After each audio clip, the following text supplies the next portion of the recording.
السلام علیکم جناب۔ وعلیکم السلام مولانا ورحمۃ صاحب اللہ۔ کیسے ہیں آپ؟ شکر ہے الحمدللہ، آپ ٹھیک ہیں رانا اللہ صاحب؟ کا شکر جناب۔ رمضان المبارک کی آمد ہے، کل امید ہے روزہ ہوگا، تو اس حوالے سے ذرا ہمارے ناظرین کو بتائیں کہ استقبال رمضان المبارک کیسے کریں اور کن چیزوں کی احتیاط ہے، اور جو کوئی پہلی رات میں مختلف ہوتے ہیں کہ جی پہلی رات یہ وظائف پڑھیں تو بڑا رزق آتا ہے، جہاں پورا سال امن سے گزرتا ہے، تو اس پہ تھوڑا ہمارے ناظرین کو ذرا بتا دیں۔ بسم اللہ الرحمن الرحیم۔ اللہ رب العزت نے قرآن کریم کے اندر رمضان المبارک کے فضائل پر اور تو مختلف آیات نازل فرمائی ہیں۔ پہلے نمبر تو اعوذ باللہ من الشیطان الرجیم، بسم اللہ الرحمن الرحیم، کتب علیکم الصیام کما کتب علی الذین من قبلکم لعلکم تتقون۔ اللہ رب العزت فرما رہے ہیں، اے ایمان والو، تم پر روزے فرض کر دیے گئے ہیں، اور یہ صرف تم پر فرض نہیں کیے گئے، پہلی امتوں پر بھی فرض کیے گئے تھے تاکہ تم اس سے تقوی اختیار کرنے والے بن جاؤ۔ دوسری، رمضان المبارک کی فضیلت کے حوالے سے شہر رمضان الذی انزل فیہ القرآن، یہ وہ مبارک مہینہ ہے کہ جس مبارک مہینے میں اللہ رب العزت نے قرآن کریم کو نازل فرمایا۔ پھر آقا صلی اللہ علیہ وسلم کی متعدد احادیث، 20 احادیث اس بارے کے اندر آقا صلی اللہ علیہ وسلم نے ارشاد فرمائی ہیں،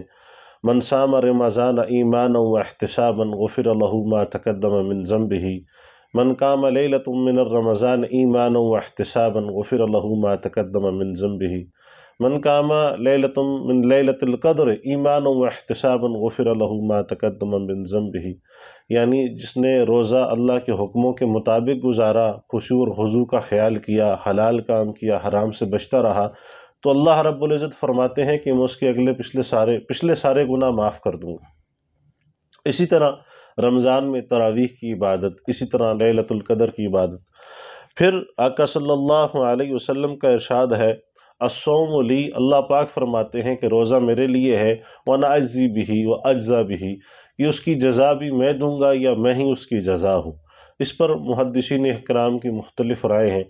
تو یہ روزہ اور رمضان اللہ رب العزت کا مبارک اور مکرم مہینہ ہے کہ جس مہینے کے اندر اللہ رب العزت اپنے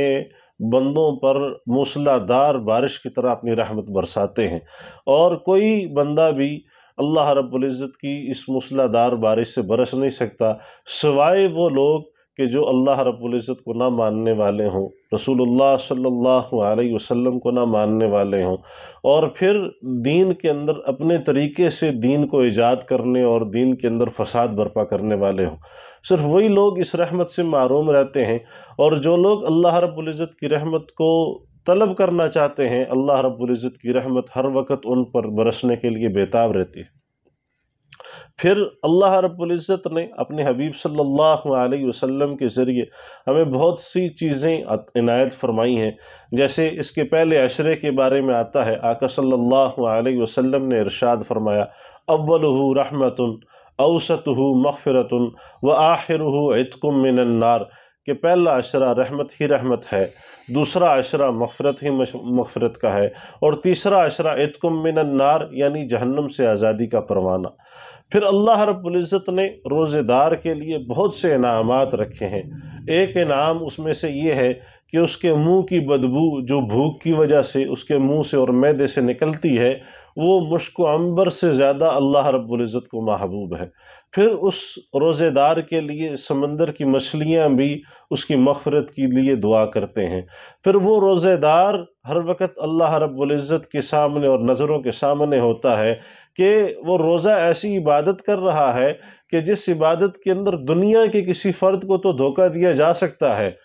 اگر باہر روزہ ہے چھپ کے کمرے میں کھا لے، گھر میں کھا لے، اور پھر منہ دھوتے ہوئے منہ میں پانی ڈالا، کسی کو کیا پتا چلا ہے کہ اس نے پانی سارا باہر نکالا ہے کہ نہیں نکالا، تھوڑا سا حلق سے اندر لے گیا۔ لیکن جب انسان اور مسلمان اس انداز کے اندر اللہ رب العزت کی فرما برداری کرتا ہے اور حکموں کو مانتا ہے، تو اللہ رب العزت فرماتے ہیں کہ پھر میں تو اپنے بندے کے سارے گناہوں کو معاف کر دیتا ہوں۔ اور پھر دو خوشیاں اسے ملتی ہیں، ایک خوشی تو اسے افطار کے وقت نصیب ہوتی ہے کہ سارا سال دسترخوان پر اتنی نعمتیں میسر نہیں ہوتی کہ جتنی اللہ رب العزت اس افطار کے وقت، رمضان کے افطار پہ اس کے لیے جمع فرما دیتے ہیں۔ اور دوسرا 70,000، اور بعض روایات کے اندر آتا ہے 1 لاکھ، اور بعض روایات کے اندر آتا ہے 10 لاکھ وہ افراد کے جن پر جہنم واجب ہو چکی ہوتی ہے، اللہ رب العزت اس افطار کے وقت اللہ رب العزت جہنم سے آزادی کا پروانہ عطا فرماتے ہیں۔ اور جب آخری رات ہوتی ہے رمضان کی، تو اللہ رب العزت اس آخری رات میں، رمضان المبارک میں جتنے لوگوں کی بخشش ہوئی ہوتی ہے، وہ 1000 ہے، 2000 ہے، لاکھ ہے، کروڑ ہیں، 10 کروڑ انسان ہیں، اللہ رب العزت وہ ان تمام کے بقدر آخری رات کے اندر ان کی مغفرت فرماتے ہیں۔ یہ تو فضائل رمضان، اور یہ بہت مختصر سے میں نے عرض کیا، ورنہ یہ سارا دن اور ساری رات اس پر بات کی جائے تو یہ کم نہ ہوگا۔ دوسرے نمبر پر ہمیں جیسے روزے کو رکھنا ضروری ہے اور روزے کا رکھنا ہم پر فرض ہے، اسی طرح روزے کے مسائل کا سیکھنا بھی ہم پر فرض ہے، کہ ہم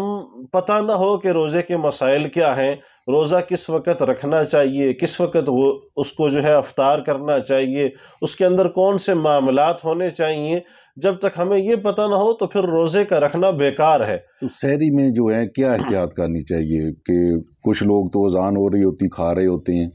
پانی پی رہے ہوتے ہیں کہ اذان شروع ہو پانی پی لیا، تو اس میں کیا احتیاط کرنی چاہیے؟ اس میں رانا صاحب اس دفعہ ہم نے ایک معاملہ کیا کہ پوری تحصیل ٹیکسلا میں گزشتہ سالوں میں ایسا ہوتا تھا کہ ہر جگہ پر، ہر مسجد کے اندر اور ہر محلے کے اندر مسجد میں ایک کی اذان 2 منٹ پہلے ہو رہی ہے اور ایک کی اذان 2 منٹ بعد ہو رہی ہے۔ تو اس پر مجلس علماء اسلام کے پلیٹ فارم سے ہم نے پوری تحصیل کے مفتیان اعظام کو جمع کیا، اور ماہر فلکیات ہیں سید شبیر کاکا خیل صاحب، کہ جن پر 2008 میں اور 2009 میں پورے راولپنڈی اسلام آباد کے مفتیان اعظام نے ان پر اعتماد کا اظہار فرمایا کہ یہ جو وقت 18 درجے افق کے حساب سے وہ وقت ان کو صحیح معلوم ہے اور اس کی ترتیب بنا سکتے ہیں، ہم نے ان سے رابطہ کیا، ان سے ہم نے پورے واہ کینٹ اور تحصیل ٹیکسلا کا وقت لیا، اور وقت لینے کے بعد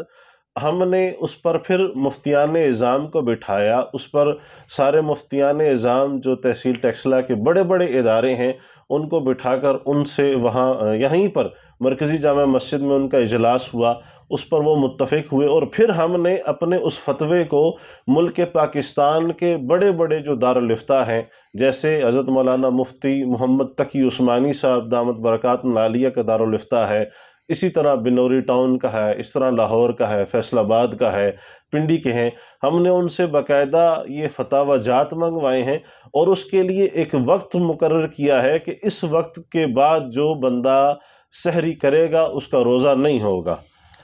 تو اس میں اذان ہو تو اس ٹائم کے بعد ہوتی ہوگی نا؟ اذان، اچھا دوسری یہ بہت ضروری بات ہے کہ ہمارے ہاں ایک رواج چلا آ رہا ہے کہ اذان کے اختتام تک روزہ سحری کر سکتے ہیں، ایسا بالکل نہیں ہے جی۔ اذان وقت داخل ہونے کے، صبح صادق کا وقت داخل ہونے کے بعد ہوتی ہے، اور روزے کا وقت صبح صادق کے وقت داخل ہونے سے پہلے ختم ہو جاتا ہے۔ تو یہ دو متضاد چیزیں ہیں، ہم نے اپنی سحری کو صبح صادق کے وقت کے ختم ہونے سے پہلے ختم کرنا ہے۔ اگر وقت ختم ہو گیا، ہمارے منہ میں نوالا تھا، وہ نوالا اگر پیٹ میں چلا گیا تو اس سے بھی ہمارا روزہ نہیں ہوگا۔ اتنی احتیاط ہے۔ تو لہٰذا ہم نے تحصیل ٹیکسلا میں 100 سے زیادہ پینافلیکس تقسیم کیے ہیں، اپنے بھائیوں کو بھی دیے ہیں۔ ہم رانا محمد اکرام صاحب کے ذریعے ہم آپ تک بھی یہ ساری چیزیں پہنچائیں گے، آپ جو پینافلیکس کی صورت میں ہو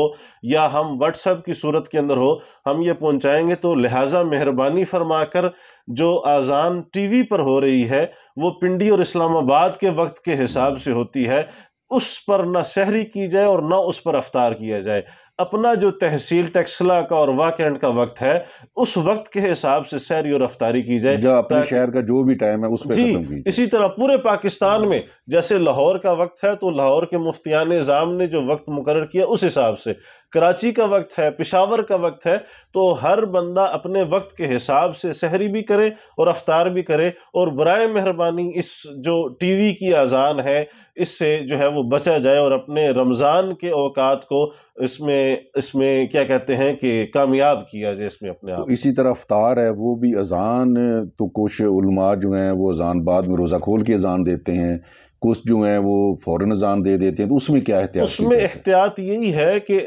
اذان جو ہے وہ غروب آفتاب کے بعد ہوتی ہے، تو روزہ بھی غروب آفتاب کے بعد ہی کھولا جاتا ہے، تو لہٰذا وقت دیکھ لیا جائے۔ جن مساجد کے اندر یہ ترتیب ہے کہ وہ اپنے وقت پر اذانیں دیتے ہیں وہاں تو اسی حساب سے روزہ کھولا جائے، اور جو وقت کے بعد جیسے وقفہ کرتے ہیں عمومی طور پر مساجد میں، بعض مساجد میں ایسا ہوتا ہے کہ وہ اذان اپنے وقت پر دیتے ہیں اور پھر اس کے بعد 10 منٹ کا وقفہ کرتے ہیں، اور بعض حضرات ایسے کرتے ہیں کہ وہ اذان سے پہلے 10 منٹ کا وقفہ کرتے ہیں اور پھر اذان ہوتی ہے اور وہیں ساتھ جماعت ہو جاتی ہے۔ تو یہ آپ اپنے اپنے علاقے اور اپنے اپنے محلے کے اندر یہ اویئرنیس پیدا کریں کہ ہم نے اس وقت میں